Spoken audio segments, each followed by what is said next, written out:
L'énergie, au centre des discussions au premier jour de la visite du chancelier allemand à Dakar, première étape de sa tournée africaine.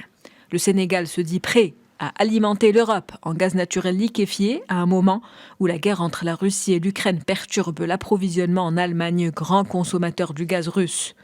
Le président sénégalais Macky Sall prévoit le début de la production en décembre 2023 à raison de 2,5 millions de tonnes de gaz naturel liquéfié par an dans un premier temps et 10 millions en 2030. Donc, nous sommes prêts, nous, Sénégal, en tout cas, à travailler dans une perspective d'alimenter le marché européen en GNL. Les conditions préalables, vous l'avez dit, il faut un accompagnement dans d'abord ce jugement en exploitation, dans notre prise de participation à des conditions meilleures que celles qui sont aujourd'hui données au Sénégal. L'Allemagne est déjà engagée au Sénégal dans des projets d'énergie renouvelable ou de stockage de l'énergie. Pour le chancelier allemand, les discussions en ce qui concerne le gaz vont se poursuivre de manière très intensive parce qu'il est dans l'intérêt commun d'accomplir des progrès. Récemment, le Sénégal s'est rapidement développé en termes d'énergie renouvelable. Nous allons continuer à soutenir le Sénégal dans le cadre du G7 et de partenariats climatiques.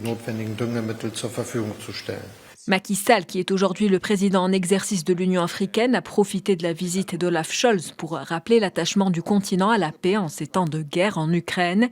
Le président sénégalais a dans ce sens lancé un nouvel appel à la désescalade entre Kiev et Moscou. Une visite dans ces deux capitales est d'ailleurs prévue. Nous voulons la paix. Nous ne voulons pas être alignés sur ce conflit. Très clairement, nous voulons la paix, même si nous condamnons l'invasion. Nous travaillons, pour qu'il y ait une désescalade, nous travaillons pour qu'il y ait un cessez-le-feu, qu'il y ait un dialogue. Autre sujet d'importance abordé lors de la rencontre entre les deux hommes d'État, la faim dans le monde, un autre effet collatéral de la guerre en Ukraine. Nous allons continuer à travailler pour faire en sorte que l'exportation de céréales en provenance d'Ukraine soit possible. On fournira dans ce sens les fertilisants nécessaires. Il faut qu'on le fasse, sinon plusieurs pays dans le monde pourraient avoir du mal à nourrir leur population.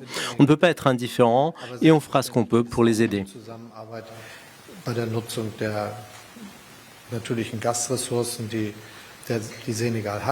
Le chancelier allemand a bouclé son séjour de 24 heures au Sénégal par la visite d'une centrale photovoltaïque financée grâce à la coopération allemande d'Adias, à une quarantaine de kilomètres de la capitale sénégalaise.